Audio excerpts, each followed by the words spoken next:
We are back here on Girl Talk, and it's pretty funny because Bruce Wood has joined us, and we look forward to talking with you. Thank you. We've had so many positive comments about how much people are learning and how user-friendly you are. Oh, well, thank you. Here on Girl Talk. I think it's just because he's a good-looking guy on Girl Talk. We like that. You know, I want to talk about a couple of things today. And first of all, my observation and what I've been told is that people who are your clients become like family members. And I think from an advisory, counseling, I mean, that's basically what you are to these folks. Yes, it's an easy access to information so that we can direct them to their CPA, their attorney, or a medical professional, because we do hear changes in their voices when we're speaking to them. Sure.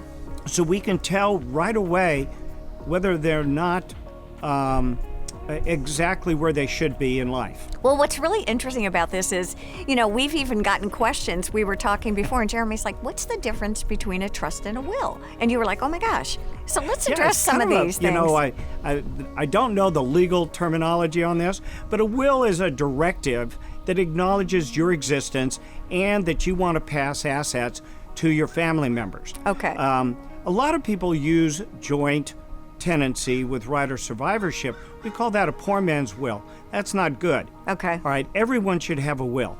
You should have an attorney, you should have a medical professional, you should have a CPA or an accountant of some sort to protect you. So a will is a mandatory item. You do not want to pass away without a will. I'm going to keep it just that short. Okay. Well, no, that's exactly right. It is not pretty if you do. All right. The state has a will built into their documents. Okay. And if you pass away, you get their will. And Not that good, yeah. may or may not be what you want. Okay. So see an attorney. All right. Number one, we were talking, and I was asking about trusts. Yes. What is a trust, and how do those work with you and advice to clients? Those are really important. Some people think that you need a trust if you have a lot of money. Okay. That's not the case at all. In my opinion, it's my opinion, everyone should have a trust. I have a trust. I'm not super wealthy. But the issue is simply keeping your money in the bloodline. Okay. That's what a trust is really good at. It segregates money Okay. and your assets into the bloodline so it doesn't pass out of the bloodline unless you want it to, of course. Let me ask you a question about assets, and I know this is just so intuitive to you, but what are some things that people may not consider assets that are assets? Virtually everything is an asset. The biggest problem is probate Okay. when you pass away. All right? Recently I had a client pass away, and they had done what their attorney and I recommended, put your assets into a trust. They did that. And so the transfer of assets between family members is seamless because of the trust. It didn't cost them anything to make a change to a car registration or a house registration. There is a little bit of expense, but nothing egregious. But they control their money. They make decisions while they're alive. Making decisions after you pass away to your heirs or somebody else is not good. No, you can't No, even it's not. And it's so simple. Okay. Talk to your professional. All right. That's the key, whether it be an advisor like myself or a doctor, somebody that you trust.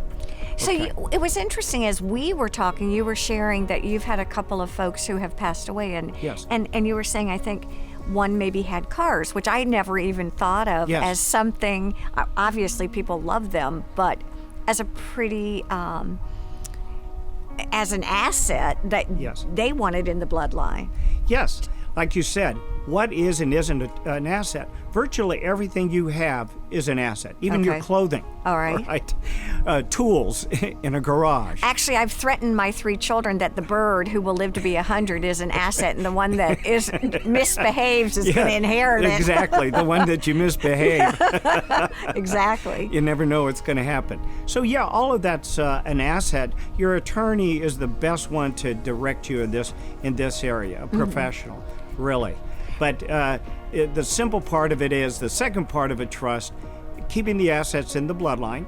Second part is bypassing probate. All right. Probate is a very egregious, can be a very awkward and difficult situation for people to go through, especially if you have property in other states or out of the country. If you're not a U.S. citizen and have assets out of the country, it would be a living, breathing nightmare. Okay. So that's why your attorney is so important. If you have land, you know, there's so many different ways to protect it. If you love your family, consult. You need a will, and you may need a trust. Do you advise people to come in as couples independently, to bring in their children, adult children? I wonder how all of that synchronizes or plays together with you as me as your client and you as my advocate. That's a toughie because when you're talking to the decision maker, he or she may not want to know what the other spouse particularly cares about, wants to be involved with. Right. I keep it away from them. Okay. Okay. You know, that's a personal thing. Okay. It also goes the same way with children. I say, do you want me to stay in touch with the children on this? The majority of times they answer no.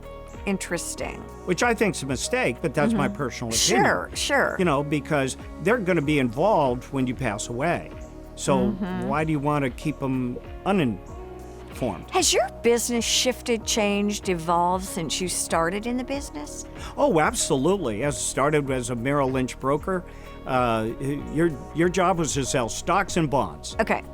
All right? And over the years, because of legislation by the SEC and how advisors were paid, yes, we took tests and we became registered investment advisors. And so we give the fiduciary side, and then you have a registered firm, and it evolves. And it's all been good for the clients. It's all been good for the clients. Is it still interesting to take continuing education classes and kind of learn what's, I don't know, what's trendy, new, hot? It sounds like clothing, doesn't it? Well, you know, one time I took a class at the university in Richmond on real estate because I didn't have any of that in my normal course studies. Right.